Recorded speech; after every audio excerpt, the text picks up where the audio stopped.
제가 한국에서 파트타임 전도사로 사역할 때 어느 추운 겨울의 주일 아침 이런 일이 있었습니다. 밤새 눈이 많이 와서 눈이 아주 많이 쌓인 그런 주일 아침이었습니다. 제가 전철을 타고 교회를 가면서 교회에 도착하면 가장 먼저 눈을 쓸어야겠다는 생각을 하면서 갔습니다. 제가 당시 사역했던 교회는 서울의 사당에서 과천으로 넘어가는 고갯마루에 있었는데 거기에 작은 마을이 있고 그 마을 안쪽에 언덕 위에 높은 곳에 교회가 위치해 있었습니다. 그래서 눈이 많이 쌓이면 올라가기가 힘든 그런 곳이었어요. 그래서 제가 눈이 많이 와서 교회를 가면서 내가 교회 가면 가장 먼저 눈을 빨리 쓸어야겠다는 생각을 하면서 제가 간 것입니다. 가면 이제 저와 함께 같이 사역했던 파트타임 전사님 한 분 더 계셨는데 그분이랑 같이 눈을 쓸어야겠다 하면서 갔습니다. 그렇게 교회를 딱 도착을 했는데 마을을 지나서 교회 앞에 딱 도착을 했는데 교회 앞에 딱 가면 층계가 있고 그 층계 위에 교회가 있었습니다. 근데 그 앞에 딱 섰는데 위를 쭉 올려다보니 층계에 눈이 다 쓸려 있는 거예요, 이미. 그래서 제가 이 전사님이 일찍 오셔서 이미 눈을 쓸기 시작했구나. 빨리 가서 합류해야지 하고 올라가서 보니 모든 눈이 다 쓸려 있는 겁니다. 현관에 있는 눈이 다 쓸려 있었어요. 그래서 제가 아니 전사님이 언제 나오셔서 이걸 다 쓰셨대 하면서 들어가서 보니 이분이 아직 안 나오신 거예요. 몇 분 후에 그분이 오셨습니다. 그분이 오시면서 저한테 하시는 말씀이 전사님 언제 눈을 다 쓰셨냐고. 그 제가 아니 나 안 쓸었다고. 나는 전사님 쓰신 줄 알았다고. 나는 이제 왔다고. 그럼 누가 쓴 거냐고. 그러고 교회를 딱 둘러봤는데 교회에 그 시간에 아무도 없었습니다.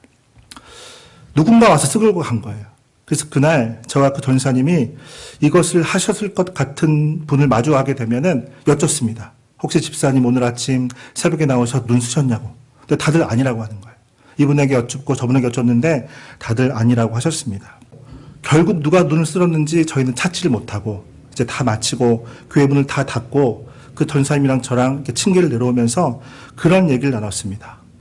누군지 모르지만 너무 귀하다. 이 추운 날씨에 그 이른 새벽에 누가 시킨 것도 아닌데 스스로 자신을 희생해서 모든 성도님들을 위해서 그렇게 눈을 다 치우고 그리고 자신을 드러내지도 않고 그 한 분의 그 섬김 때문에 오늘 우리 모든 성도님들이 아무도 넘어지거나 미끄러지지 않고 다치지 않고 편하게 안전하게 이 높은 예배당에 올라와서 예배드리고 또 가시고 그 한 분의 그 섬김이 너무나 귀하다. 그런 얘기를 나누면서 저희가 아주 따뜻한 마음으로 주일 사역을 마무리했던 그런 주일이 있었습니다. 여러분 이것이 바로 그리스도인의 모습인 것이죠. 아니 이것이 바로 우리 예수님의 모습인 것입니다. 예수님은 그렇게 섬기셨어요. 섬기는 삶을 사셨습니다. 예수님의 전생애를 한 단어로 요약을 한다면 섬김이라고 요약을 할 수가 있습니다. 예수님은 섬기는 삶을 사셨어요. 그 예수님을 섬기는 삶을 사신 예수님을 오늘 우리가 함께 생각을 해보려고 합니다. 예수님은 어떻게 섬기셨는지 그것을 우리가 함께 주목을 하려고 합니다. 그것을 통해서 우리가 예수님을 더 깊이 경험하게 되기를 예수님을 더 많이 닮아가게 되기를 바라는 것입니다. 자, 예수님은 어떻게 섬기셨나? 우리가 세 가지로 정리해보면 먼저 첫째로 예수님은 낮아지심으로 섬기셨습니다. 예수님은 낮아지심으로 섬기셨어요. 누가복음 22장 27절의 말씀을 함께 읽겠습니다. 시작. 앉아서 먹는 자가 크냐 섬기는 자가 크냐 앉아서 먹는 자가 아니냐 그러나 나는 섬기는 자로 너희 중에 있노라. 저기 말씀 보시면 예수님은 자신이 섬기는 자로 그들 중에 있다고 말씀하십니다. 나는 섬기는 자로 너희 중에 있노라.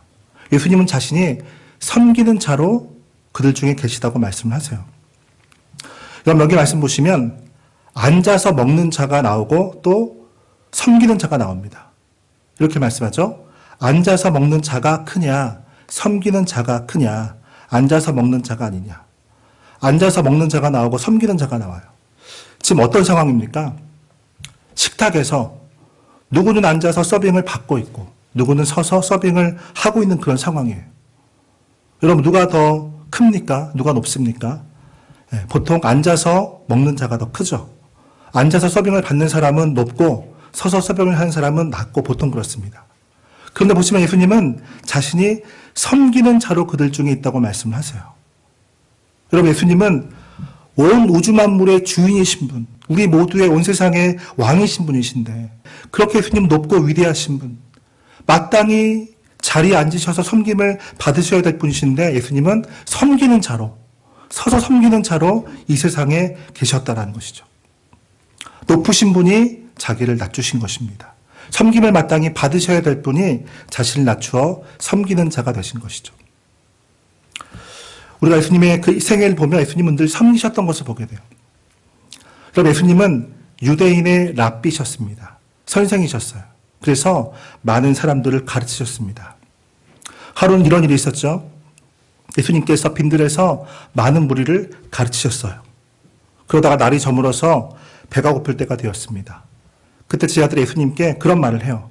이곳은 빈들이요. 날도 저물어가니 무리를 보내어서 두루 촌과 마을로 가서 무엇을 사 먹게 하옵소서 그런 얘기를 합니다. 그때 예수님께서 뭐라고 말씀하시죠? 이렇게 말씀하십니다. 너희가 먹을 것을 주라 그렇게 말씀하세요. 너희가 먹을 것을 주라. 그럼 이 말은 우리가 먹이자는 의미인 것이죠. 너희가 먹을 것을 주라. 너네가 먹여라 난 쉴 테니 이런 말씀이 아니라 우리가 먹이자는 의미인 것이죠.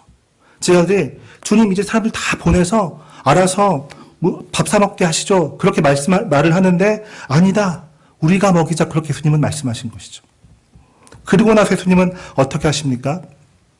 사람들을 다 푸른 잔디에 앉게 하시고 떡 5개와 물고기 2마리를 가지사 하늘을 우러 축복하시고 떼어서 제자들에게 주어서 사람들에게 나누어 주게 하시고 그래서 모든 사람을 배불리 먹이셨습니다.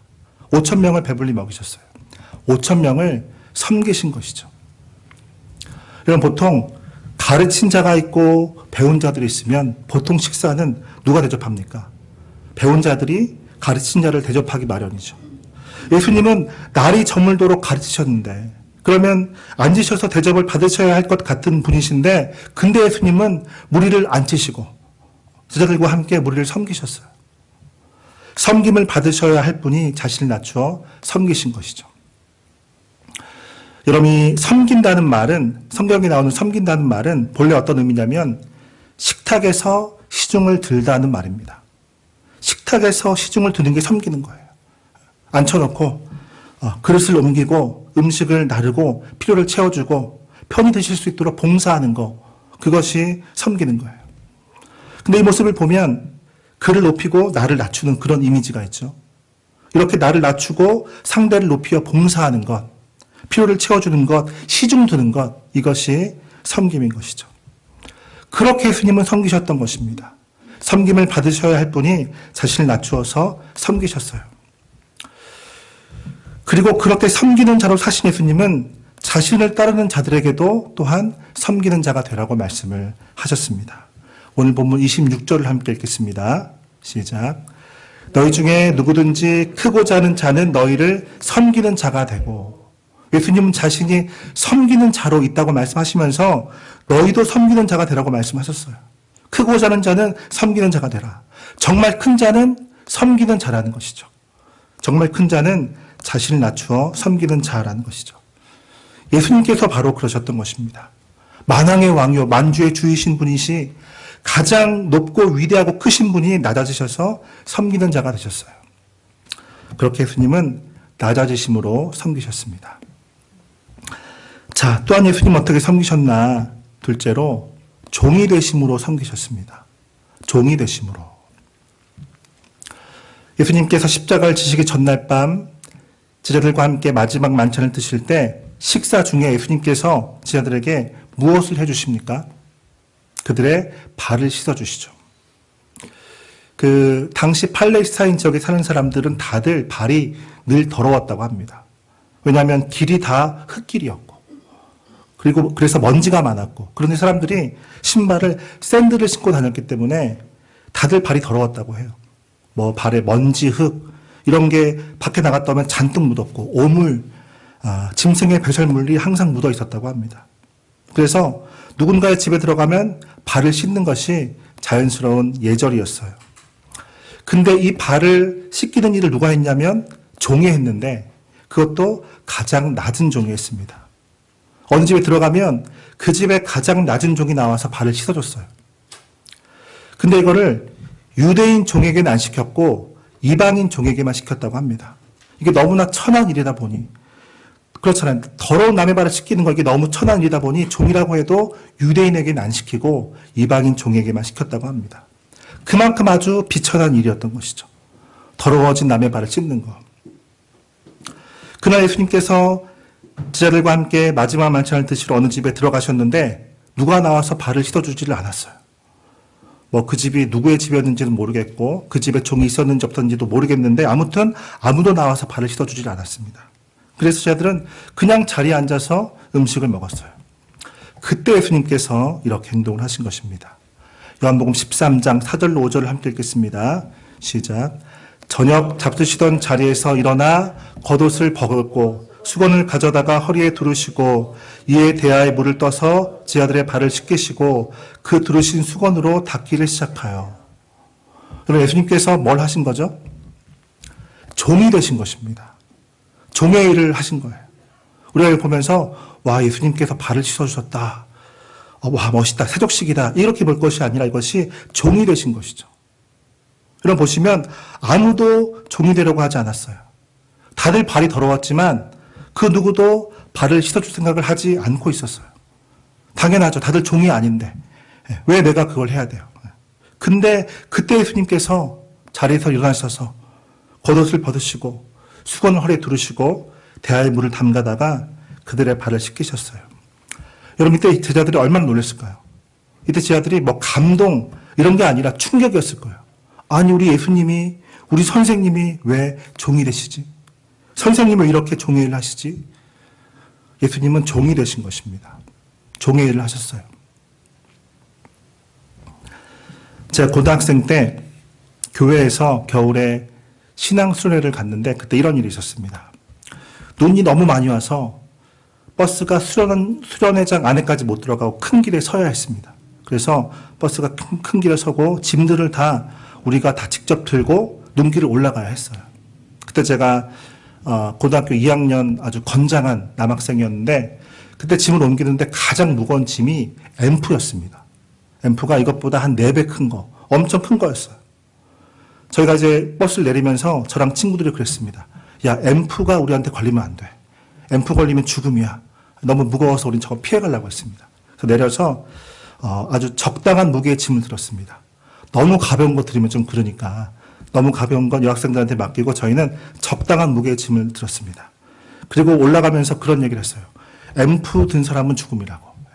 그리고 다 올라가서 저희가 가져간 짐을 딱 내려놓고 근데 그 앰프가 어떻게 됐을까 궁금해가지고 이렇게 가서 좀 내려다 봤더니 저 아래서 우리 전사님 아주 왜소한 체구에 저희 고등학교 2학년 남자들보다 훨씬 왜소한 체구에 우리 전사님이 혼자 그 무거운 걸 드시고 한 3걸음 걸으시고 한 번 쉬시고 또 한 3걸음 걸으시고 한 번 쉬고 하면서 너무 힘들게 올라오고 계신 거예요. 그 모습 보는데 우리가 너무 미안한 거죠. 사실 그분은 거기서 우리를 기다리셨다가 우리가 내려오면 같이 들고 오셔도 되는 건데 저희가 올라가면서 그거 들기 싫어하는 걸 그분이 아셨거든요. 그래서 본인 혼자서 그것을 들고 그 눈길을 이렇게 직접 올라오신 거죠. 그 모습을 보는데 왠지 십자가를 지시고 골고다를 얹으신 예수님이 떠올랐어요. 그래서 저희가 회개하고 야 우리 빨리 내려가자 해서 같이 들었던 적이 있었습니다. 여러분 예수님이 제자들의 발을 씻어주신 게 그렇게 아무도 하기 싫어하는 일, 천한 사람이 하는 일, 종이 하는 일, 그것을 예수님이 종이 되어서 하신 것이죠. 예수님이 종이 되신 것입니다. 그렇게 예수님은 종이 되심으로 섬기셨어요. 그리고 그렇게 종이 되심으로 섬기신 예수님은 자신을 따른 자들에게도 종이 되어 섬기라고 말씀을 하신 것이죠. 요한복음 13장 14절의 말씀을 함께 읽겠습니다. 시작. 내가 주와 또는 선생이 되어 너희 발을 씻었으니 너희도 서로 발을 씻어주는 것이 옳으니라. 너희도 서로 발을 씻어주라고 말씀하세요. 여러분 이 말씀은 세족식 하라는 말씀이 아닙니다. 그것이 아니라 뭐 하라는 거예요? 종이 되라는 말씀인 것이죠. 종이 되어서 섬기라는 말씀을 하신 것입니다. 오늘 본문 27절도 말씀을 하죠. 함께 읽겠습니다. 시작. 너희 중에 누구든지 으뜸이 되고자 하는 자는 너희의 종이 되어야 하리라. 누가 으뜸이냐? 누가 첫째가는 사람이냐? 하나님 나라에서는 종이 되어 섬기는 자가 으뜸이라는 것이죠. 또 여기 말씀도 함께 읽겠습니다. 시작. 오직 사랑으로 서로 종노릇하라. 서로 종노릇하라고 말씀을 해요. 상대 앞에서 종과 같이 되라는 것이죠. 서로가 종이 되어 섬기라는 그런 말씀인 것입니다. 이렇게 예수님은 우리에게 반복해서 종이 되어 섬기라고 말씀을 하셨는데 먼저 예수님께서 그 본을 보여주셨던 것이죠. 예수님은 종이 되심으로 우리를 섬기신 것입니다. 자, 또한 예수님 어떻게 섬기셨나? 마지막 셋째로 목숨을 내어주심으로 섬기셨어요. 목숨을 내어주심으로. 예수님은 낮아지시고 종이 되시고 더 나아가서 목숨을 내어주시기까지 하시면서 우리를 섬기신 것이죠.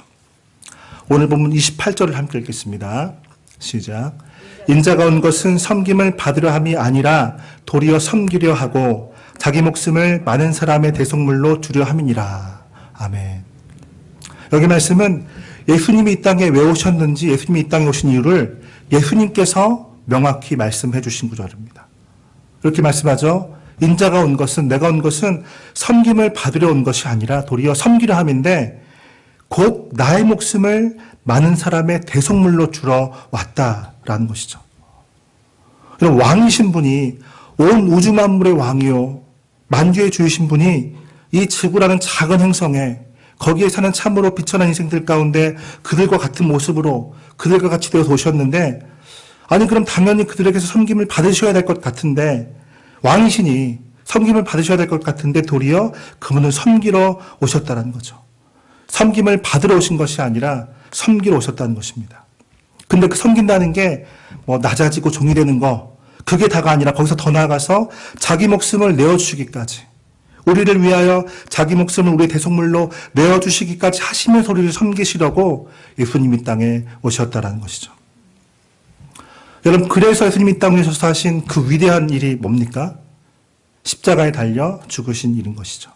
예수님은 우리의 대속물로 십자가에 달려 죽으셨습니다. 우리의 대속물로. 여러분, 대속물이란 본래 이 말은 노예나 포로를 해방할 때 지불하는 몸값을 가리키는 말입니다. 몸값을 내면 노예나 포로가 해방이 되는 거예요. 이 내는 몸값, 이게 대속물이에요. 이 말이 성경적으로 하면 죄인을 죄로부터 해방시키기 위하여, 죄인을 죄로부터 구원하기 위하여 죄값으로 바치던 재물, 이것이 대속물인 것이죠. 이 대속물이 바쳐짐으로 죄값이 치러지고 죄인은 죄로부터 해방이 되는 것이죠. 바로 이러한 대속물로, 우리의 대속물로 예수님은 십자가에 달려 죽으신 것입니다. 그래서 우리의 죄값을 다 치르시고 우리의 죄를 다 깨끗게 하시고 우리의 죄에서, 모든 죄에서 구원을 하신 것이죠. 예수님은 그렇게 자신의 목숨을 우리의 대속물로 주시려고, 즉 우리를 위해서 죽으시려고, 우리를 살리시려고, 우리를 위해서 죽으시려고 예수님은 이 땅에 오신 것이죠. 그래서 그 일을 실제로 하신 것입니다. 십자가에서. 그렇게 예수님은 목숨을 내어주심으로 우리를 섬기신 것이죠. 제가 청년 때 어느 금요일 밤 금요 심야 예배를 드리는데 찬양 인도하는 청년이 찬양 인도하면서 이런 얘기를 했습니다. 여러분, 우리가 아무 공로 없이 공짜로 구원받았습니다. 거저 베푸신 은혜로 우리가 공짜로 아무 공로 없이 그저 믿음으로만 구원받았습니다. 얼마나 감사한 일입니까? 이 은혜를 베푸신 하나님 찬양합시다 하면서 찬양 인도를 잘했습니다. 근데 그리고 나서 찬양이 끝나고 목사님 나오셔서 설교하시는데 처음에 이런 말씀 하시는 거예요. 여러분, 우리가 공짜로 구원받은 게 맞습니다. 우리는 공짜로 구원받았습니다. 그런데 우리는 공짜로 받았지만 그렇다고 해서 그 구원이 정말 공짜였던 것은 아닙니다. 우리를 구원하시기 위해서 보배로우신 예수님의 몸이 희생을 당하셨다는 것, 그 예수님의 몸값으로 우리가 구원받았다는 것, 우리의 구원은 우리는 공짜로 받았지만 예수님이 자신의 목숨을 대속물로 내어놓으심으로 우리가 구원받았다는 것, 그건 절대 값싼 구원이 아니라 값비싼 구원이었다는 거, 여러분 이것을 기억하십시오. 그렇게 말씀하시는 거예요. 여러분, 그렇죠? 우리의 구원을 위해 예수님이 자신의 목숨을 희생하셨어요. 자신의 목숨을 내어주셨어요. 자신의 목숨을 우리 대속물로 내어주셨어요. 여러분, 이런 사랑이, 이런 섬김이 또 어디 있을까요? 요한복음 15장 13절의 말씀을 함께 읽겠습니다. 시작. 사람이 친구를 위하여 자기 목숨을 버리면 이보다 더 큰 사랑이 없나니. 그렇죠? 친구를 위해서 자기 목숨을 버리는 것보다 더 큰 사랑은 없겠죠. 근데 예수님이 그러신 것입니다. 근데 제가 이 말씀을 보는데 사실 우리는 예수님께 친구도 아니었어요. 사실 우리는 하나님과 원수 관계에 있었습니다. 죄로 말미암아 우리 하나님과 원수였어요. 근데 그런 우리의 인생들을 위해서 예수님은 자신의 목숨을 내놓으신 것이죠. 성경은 말씀하죠. 우리가 아직 죄인 되었을 때 그리스도께서 우리를 위해서 죽으셨다고. 참으로 놀라운 사랑, 놀라운 섬김인 것이죠. 이렇게 예수님은 목숨을 내어주심으로 우리를 섬기셨습니다. 그러면 이렇게 우리를 섬기신 주님 앞에, 목숨을 내어주심으로 우리를 섬기신 주님 앞에 우리가 어떻게 반응해야 될까요? 고린도후서 5장 15절의 말씀을 함께 읽겠습니다. 시작. 그가 모든 사람을 대신하여 죽으심은 살아있는 자들로 하여금 다시는 그들 자신을 위하여 살지 않고 오직 그들을 대신하여 죽었다가 다시 살아나신 이를 위하여 살게 하려 함이라. 아멘. 예수님이 땅에 오신 것은 우리를 대신하여 죽으시기 위함이었고, 그리고 그렇게 우리를 대신하여 죽으신 것은 우리가 더 이상 우리 자신을 살지 않고 우리를 위해서 죽으시고 부활하신 예수님을 위해서 살게 하려 하심이었다는 것이죠. 예수님 우리를 목숨을 내어주시면서까지 섬기셨는데 이에 우리도 주님을 위해서 우리 생명을 내놓는 삶을 살아가야 할 줄로 믿습니다. 여러분, 예수님은 왕이십니다. 믿으십니까? 예수님 왕이세요. 예수님 왕이신데 예수님은 섬기는 왕이십니다. 섬기는 왕. 여러분, 이런 말을 많이 해요. 예수님은 섬기는 왕이시다. 근데 제가 이 말을 생각해 봤는데, 여러분, 섬긴다는 말과 왕이라는 말은 안 어울리는 말입니다. 그쵸? 섬기는 왕이 말이 안 돼요. 마치 못생긴 미남처럼. 그쵸? 못생겼다는 말과 미남이라는 말은 안 어울려요. 말이 안 됩니다. 못생긴 미남. 섬기는 왕도 말이 안 됩니다. 지배하는 왕, 군림하는 왕, 이런 말이 되는데 섬기는 왕은 말이 안 돼요. 근데 예수님은 섬기는 왕이셨던 것이죠. 예수님은 왕이신데 그냥 왕이 아니라, 어느 한 나라의 왕이 아니라 온 우주 만물의 왕, 만왕의 왕, 하나님 나라의 왕, 그런 놀라운 왕이신데 예수님은 섬기셨다는 거예요. 근데 그 섬긴다는 게 그냥 한번 이벤트로 봉사활동 하신 거, 그게 아니라 우리를 보다 더 낮아지시고 우리의 종이 되시고 심지어는 우리를 위해서 자기 목숨을 내어주시기까지 하셨다는 거죠. 이렇게 예수님 우리를 섬기셨어요. 여러분, 이 사순절을 보내면서 이번 한 주간에 이 섬기는 왕을 깊이 묵상하시기를 바랍니다. 섬기는 왕을 생각하고 바라보면서 그 왕을 따라 살아가는, 그 왕을 따라 그 왕의 백성으로서 섬기는 백성으로 살아가기를 다짐하는 그런 저 여러분 되시기를 주의 이름으로 축복합니다.